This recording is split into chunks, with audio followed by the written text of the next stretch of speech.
¿Alguien tiene alguna pregunta? ¿A ustedes les molesta si yo me paro? Si yo me paro, bueno, acá el compañero va a tener problemas, pero no es tan grave. La figura no es lo más importante. Si yo me paro y camino y eso, ¿se escucha? Por ejemplo, si yo hablo ya, Luis, ¿vos escuchás? Bien, perfecto. Me aburro de estar sentado. ¿Alguien tiene alguna duda, alguna pregunta sobre lo que, o comentario sobre lo que dice aquí? Que, como digo, es simplemente un presupuesto para lo que viene después. Una manera de crear una idea de qué es lo que la criminología es desde mi punto de vista. ¿No? Clarísimo, el español. ¿Sí? Bueno, lo que sigue, yo voy a trabajar ahora sobre, como les anunciaba en los primeros minutos, sobre esta relación entre norte, sur, centro, periferia, la historia de la criminología en América Latina, el presente de la criminología en América Latina. Y para eso voy a basarme en 3 libros que yo publiqué más o menos recientemente. Perdón porque aparece el precio, o sea que la verdad es que traté de evitarlo todo el tiempo, pero no lo logro evitar, pero igual lo pueden fotocopiar, es muy barato. Se llama, ese libro salió publicado en la colección Pensamiento Criminológico de la editorial Revan en 2014 y su título es Viagens Culturais e a Questão Criminal. El segundo libro sobre el que voy a trabajar es esto que acaba de salir a principios de este año. Aquí sí logré eliminar el precio, que es además muy escandaloso,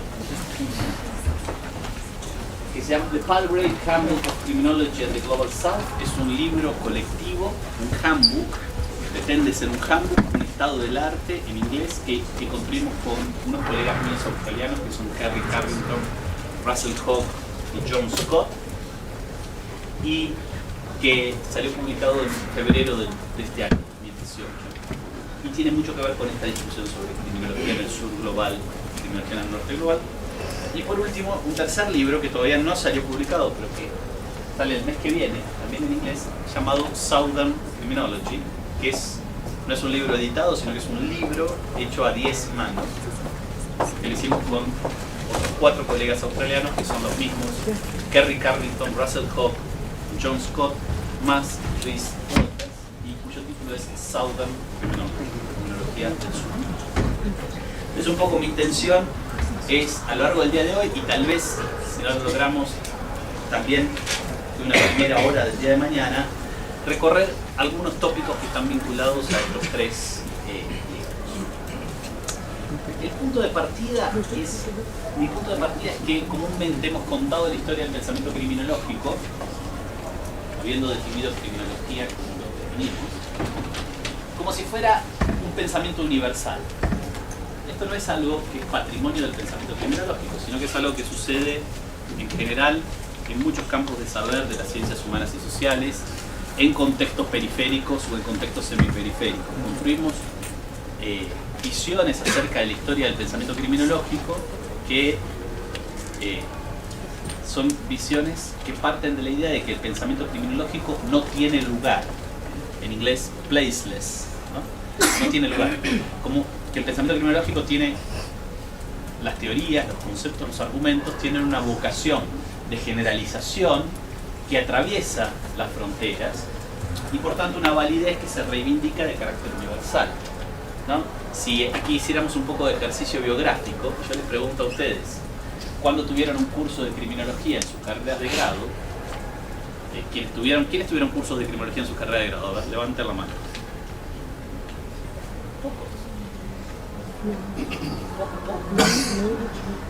A ver, ¿puede levantar la mano de vuelta? A un ejercicio así sociológico. Bien, quienes tuvieron un curso de criminología en sus carreras de grado seguramente tuvieron una historia de las teorías criminológicas. ¿Me equivoco? Más o menos, tipo clasicismo, positivismo, Escuela de Chicago, Sutherland, anomia, desorganización social, enfoque del etiquetamiento, criminología crítica, criminología feminista, un poquito de Foucault, un poquito de... ¿sí o no? Algo así. ¿Casi todos tuvieron eso o no? Sí. Porque por lo general lo que los profesores de criminología en las carreras de grado, tanto de Derecho como de las Ciencias Sociales, los departamentos de Sociología, suelen hacer un curso acerca de esta sucesión de vocabularios teóricos a lo largo de la historia. ¿Ustedes leyeron, los que tuvieron cursos de grado, alguien de ustedes leyó algún autor brasileño? ¿Quién? Nilo, Batista. Que era un autor brasileño que hablaba sobre ¿qué?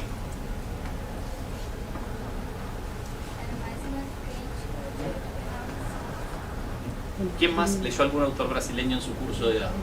Cirino. ¿Quién? Cirino. Juárez Cirino. ¿Y qué texto de Juárez Cirino leí? Criminología radical. Criminología radical, que es un libro en el cual se cuenta la historia del pensamiento criminológico. ¿O no? Además, bueno, se defiende el caso de una criminología radical. Para hacerlo, primero se hace una historia crítica de las distintas teorías criminológicas producidas en el centro o el norte. ¿Alguien más leyó algún autor brasileño?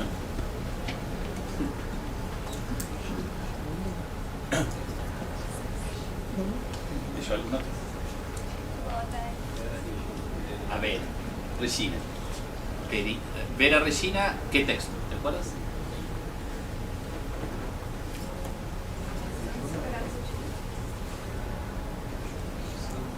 ¿Cuál? Claro, porque tú eres de Santa Catarina. Tú eres de Santa Catarina, claro.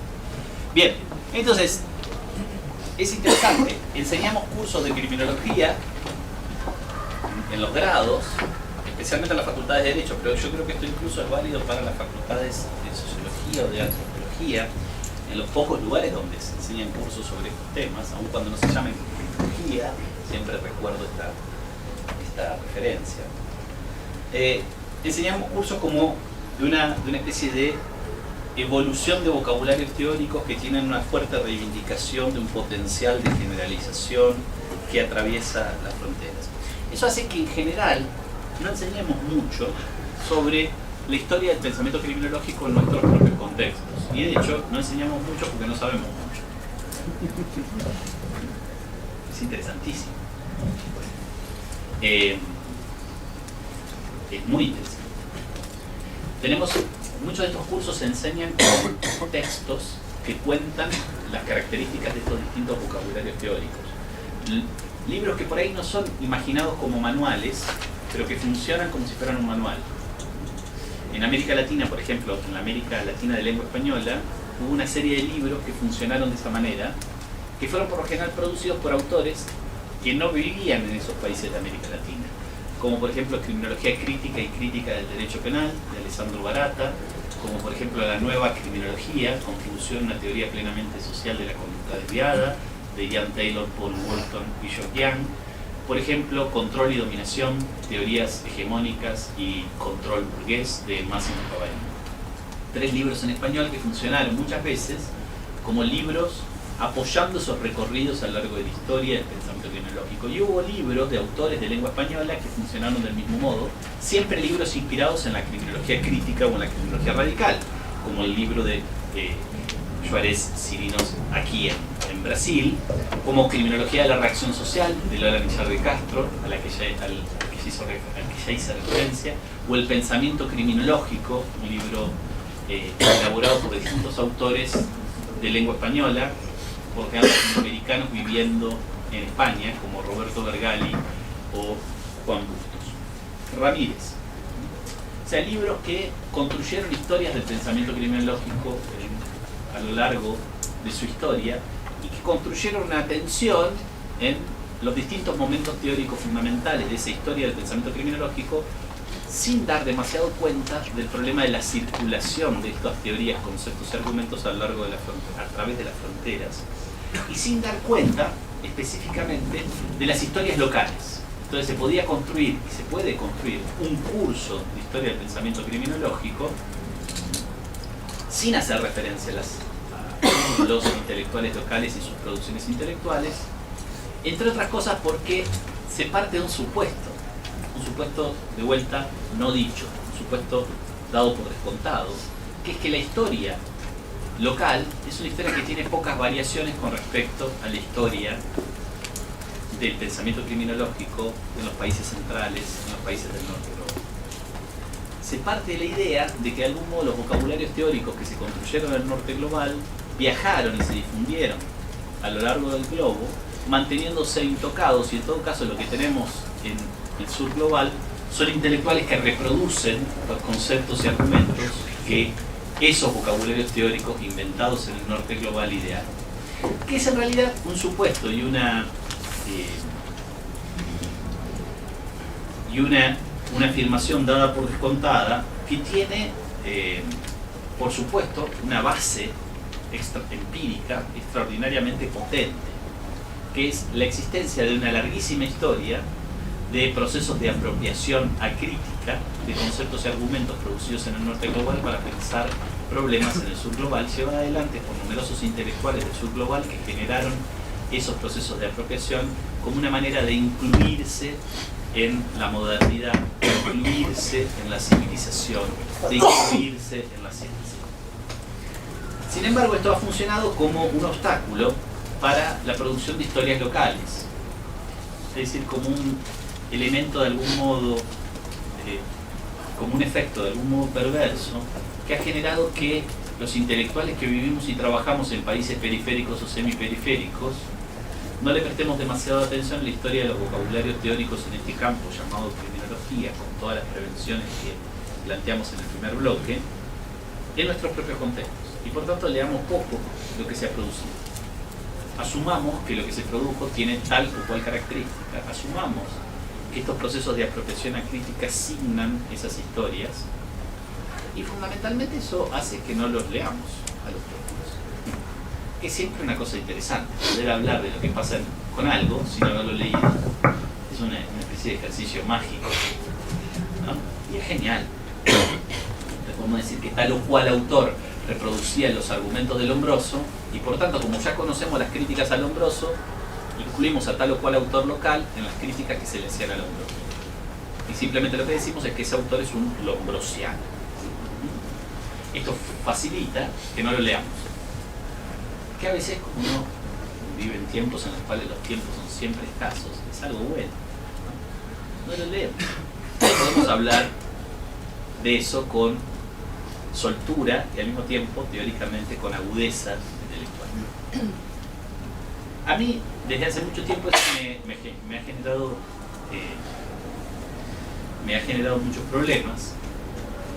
Y desde hace un tiempo bastante largo también estoy tratando de trabajar junto con muchos otros colegas a lo largo de toda América Latina en promover el desarrollo de una historia crítica del pensamiento criminológico en América Latina que parta del ejercicio de la confrontación directa con los textos de los cuales vamos a hablar y que trate de por lo menos suspender durante un momento los juicios heredados sobre esos textos, es decir, que trate de suspender un poco durante un momento, no necesariamente en forma definitiva, estas valoraciones de carácter general, tal texto es lombrosiano, a el ejercicio de confrontarse con esos textos, de dialogar de hacerlo dialogar con los textos producidos por el mismo autor que pretendidamente ese autor está importando, para poder generar un análisis más agudo de las semejanzas y las diferencias.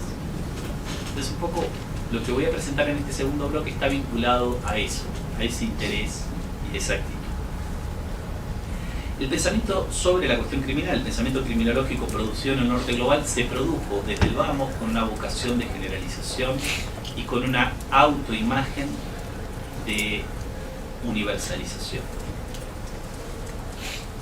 Cuando uno piensa en los momentos fundamentales de la historia de ese pensamiento criminológico en el norte global, en el contexto europeo, en el contexto de América del Norte, observa la creación de estos vocabularios teóricos con esa búsqueda de generalización y universalización íncita en la misma estructura argumentativa de esos vocabularios teóricos. Esto está íntimamente ligado al rol de la matriz positivista durante el siglo XIX en el nacimiento de la palabra criminología y del proyecto intelectual de la criminología al que hicimos referencia en el primer bloque.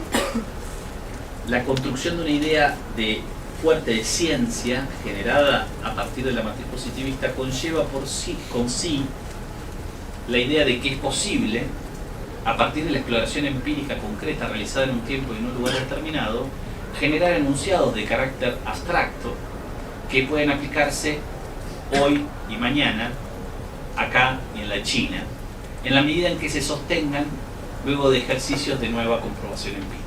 Esta búsqueda de la generalización o la universalización está fuertemente presente en la matriz positivista y se traslada a los intelectuales que encarnaron esa matriz positivista en los estudios sobre la cuestión criminal durante el siglo XIX. Sin embargo, también está presente en intelectuales que se podían presentar como antagonistas de esa matriz positivista entre el siglo XIX y el siglo XX. Entonces, por ejemplo, si, para volver a los mismos ejemplos de los que hablamos en el primer bloque y no multiplicarlos, aunque si quisieran podríamos mirar otros ejemplos después en el debate, si pensamos en Émile Durkheim, pensamos en un típico intelectual que articula esas mismas pretensiones de universalización y generalización, aunque lo hace desde un tipo de perspectiva que quiere impugnar ciertas encarnaciones de la matriz positivista en los estudios sobre la cuestión criminal. Entonces, Durkheim puede decir, el delito es un hecho social normal. Esta es una afirmación de carácter general. Toda sociedad tiene un cierto nivel de delito. Acá, en la China, hoy y mañana. Porque el delito produce un efecto. ¿Qué produce el delito? Pena. ¿Y por qué la pena es importante? Bueno, en clave de Durkheim, la pena es importante porque restablece la conciencia colectiva, reconstruye el conjunto de creencias y valores morales comunes al término medio de los hombres que forman la sociedad y lo reactualiza en cada ocasión en la cual ese castigo se le impone a un individuo que ha cometido un delito. Esta afirmación es una afirmación, digamos así, el esqueleto de la afirmación durkheimiana. Es una afirmación que se construye con una fuerte pretensión de generalidad, con una fuerte pretensión de universalización. Identifica lo que el delito es, lo que el delito genera, sin una referencia espacial y temporal que confine la validez de la afirmación.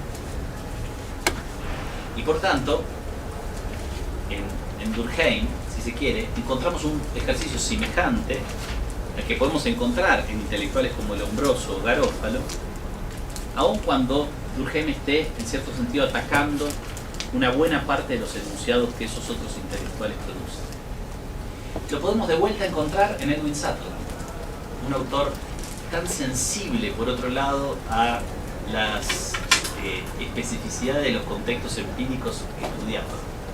Un autor cuya sensibilidad con respecto a esos contextos se puede ver en algunos de sus libros fundamentales, como El ladrón profesional de 1937 o El delito de cuello blanco de 1949, pero que desde 1924 estuvo obsesionado por construir una teoría general del crimen, ni más ni menos. Es decir, un discurso capaz de explicar por qué las personas cometen delito de vuelta, ayer y hoy, acá y en la China. Y el mismo Sutherland agregaría un discurso capaz de explicar el delito de los débiles y el delito de los poderosos, que es la llamada teoría de la asociación diferencial. Una idea extraordinariamente interesante, pero con una fortísima pretensión de generalización y universalización, de que el delito es algo que se aprende a partir de la interacción con otros significativos a través de nuestras trayectorias vitales, y que aprendemos los motivos para cometer delitos y aprendemos las técnicas que nos permiten cometer delitos. Y que ese aprendizaje es parte de un proceso comunicativo más general, en el que aprendemos además definiciones acerca de lo que está bien y lo que está mal, tanto algunas definiciones que coinciden con las de la ley penal como algunas que no coinciden con las de la ley penal. Y que esa asociación diferencial con respecto al significado que la ley penal pretende instalar sobre lo que está bien y lo que está mal es una asociación significativa que es común a cualquier otra asociación significativa, o sea, cualquier otro proceso de aprendizaje. Que esa comunicación a veces da lugar incluso a la creación de una grupalidad, lo que Sutherland va a llamar la organización social diferencial, pero que no es necesario para que uno cometa delitos participar de esa grupalidad. De hecho, uno puede cometer delitos experimentando, ¿no? Sutherland tiene momentos muy interesantes en su argumentación acerca de cómo cometer delitos no implica necesariamente abrazar una definición alternativa a la de la ley penal de una vez y para siempre, sino que puede implicar experimentar con esa definición alternativa. Puede durar poco en el tiempo para la trayectoria vital de una persona. Más allá de todas las bondades, entre comillas, que uno pueda encontrar en la teorización de Sutherland, todo su interesantísimo esfuerzo de innovar en el debate acerca de la cuestión criminal en los años 20, 30 y 40, tenemos también esta fuerte pretensión de universalización y generalización. Entonces, es interesante que, de algún modo, esa pretensión de universalización y generalización, generada en el norte global, transportada hacia el sur global, construyó miradas acerca de los vocabularios teóricos que asumían esa pretensión de universalización y generalización, tanto en las matrices positivistas como más recientemente incluso en las matrices antipositivistas. Un momento fundamental en la historia del pensamiento criminológico en América Latina es, sin lugar a dudas, los años 1970. ¿Por qué es un momento fundamental? Porque es un momento en el cual la larga historia del ascenso y caída de la criminología positivista es una historia muy larga, con variaciones en cada país, ¿no? Y como te comentaba antes, es algo que a mí me interesa en particular y creo que hoy hay cada vez más literatura cada vez más interesante sobre esa criminología positivista en América Latina. Pero, digamos, grosso modo, las primeras obras de los criminólogos positivistas emergieron en América Latina en la década de 1880. Y sin lugar a dudas hubo una edad de oro de la criminología positivista que en América Latina tuvo tal vez como fronteras temporales los años 1930-1940. A partir de allí una lenta decadencia de ese vocabulario teórico. Una decadencia que no es que sea terminal. De hecho, hoy podemos pensar que en América Latina, en ese campo polivalente y complejo que llamamos criminología, hay intelectuales que trabajan con conceptos y argumentos heredados de esa tradición criminológica positivista, aún hoy. Probablemente hoy no sean quienes construyen una hegemonía en este campo, ni mucho menos, pero están presentes. En ese proceso de larga decadencia, la década del 70 es muy importante porque es el momento en el cual en América Latina emergen vocabularios teóricos alternativos. Porque es muy difícil encontrar en los años 30, 40, 50, 60 rastros de algún tipo de vocabulario teórico alternativo a la criminología positivista a partir incluso de procesos de importación como los que generaron la edad de oro de la criminología positivista. O sea, es muy difícil encontrar a lectores de Sutherland en América Latina en los años 30 o 40 o 50.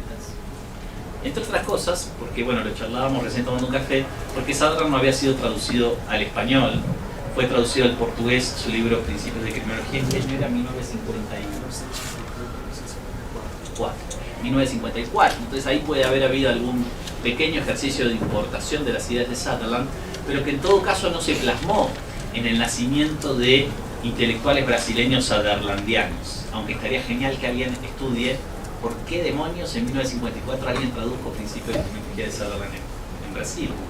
¿Quién lo tradujo? ¿Cómo lo tradujo? ¿Para qué lo tradujo? ¿Qué recepción hubo en la literatura que en ese momento se dedicaba a la cuestión criminal en Brasil, etcétera? Ahí ya tenemos un buen trabajo de investigación para alguien que quiera explorar.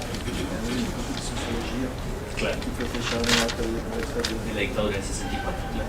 Bueno, es interesante ver cómo, por otro lado, la no penetración de estos vocabularios alternativos generados en los Estados Unidos desde la década del 10 y del 20 en adelante está íntimamente ligada a nuestras historias políticas. Los regímenes dictatoriales en América Latina en general produjeron grandes bloqueos al avance de las ciencias sociales y su institucionalización. Y dado que muchos de esos vocabularios teóricos alternativos en los Estados Unidos fueron creados por sociólogos que se identificaban como sociólogos y escribían en departamentos de sociología, el déficit de institucionalización de la sociología en los países que atravesaron los regímenes dictatoriales, los obstáculos para esa institucionalización, hizo que los vocabularios sociológicos creados en los Estados Unidos durante los años 10, 20, 30, 40, 50 viajaran menos hacia América Latina. Esta, por ejemplo, es una lectura perfecta para el caso argentino. En el caso de Argentina es claramente así. Tenemos algunos, al estilo de la producción del libro en portugués de Sutherland, Principios de Criminología, en 1954, tenemos algunos textos en la década del 50 y algunos textos en la década del 60, donde muy tímidamente podemos ver la traducción de ideas de la criminología sociológica estadounidense circulando en la ciudad de Buenos Aires, por lo general en las manos de los incipientes intelectuales que buscan consolidar espacios para la sociología en las universidades públicas argentinas y ligados por tanto a estos esfuerzos de institucionalización que desde 1966 en el caso de la Argentina en adelante son no solo obstaculizados sino erradicados por los gobiernos dictatoriales que cierran todos los departamentos de sociología de todas las universidades públicas en Argentina, con lo cual ahí hay una razón que nos ayuda a entender este no traslado, no proceso de exportación. Pero la década del 70 expresa un momento en el cual esta debilidad, si se quiere, de presencia de vocabularios teóricos alternativos va a cambiar. ¿Por qué? Porque desde el comienzo de la década del 70 en adelante, numerosos intelectuales latinoamericanos cumplieron un rol muy importante en la traducción y difusión de ideas de la criminología crítica en América Latina. Citábamos aquí el trabajo de Joale Cirino de fines de la década del 70, antes habíamos citado el trabajo de Lola Nillar de Castro de fines de la década del 70. Hay toda una serie de intelectuales en distintos lugares de América Latina, en algunos lugares con mayor facilidad, lugares en donde no hay regímenes dictatoriales, claramente, como Venezuela o México en ese momento, y en otros lugares con mucha más dificultad, como Brasil o en Argentina, en donde estas ideas críticas empiezan a circular, especialmente en el mundo del derecho. Voy a tratar de volver sobre eso más adelante. ¿Por qué? Porque el mundo del derecho está institucionalizado, tiene un largo proceso de institucionalización. Esta facultad de Derecho se creó en 1827, ¿no? Entonces, hacia la década del 70 tiene ya 150 años. En cambio, los departamentos de sociología tienen institucionalizaciones fragmentadas, débiles y en muchísimos casos accidentadas, ¿no? Accidentadas por el cierre de esas instituciones. Esta circulación de ideas de la criminología crítica tiene, como decía, en algunos escenarios una fortaleza muy grande, como Venezuela o México. En esos escenarios, desde la década del 70 en adelante, entre otras cosas que los criminólogos críticos, que se denominan así y se identifican así a principios de la década del 70, empiezan a hacer, entre otras cosas que empiezan a construir una imagen, una lectura del pasado criminológico en América Latina. Esa lectura del pasado criminológico está encarnada en muchos autores, pero tiene manifestaciones muy claras en el trabajo de Rosa del Olmo y Lola Nillar de Castro, las dos intelectuales que funcionan como las madres de la criminología crítica en Venezuela. Ambas intelectuales con características muy distintas entre sí en cuanto a su proceso de formación. Rosa del Olmo es una de las pocas intelectuales de la criminología crítica formada en el campo de la sociología, no en el campo del derecho. Además es alguien que había estudiado fuera de Venezuela, en el mundo de lengua inglesa.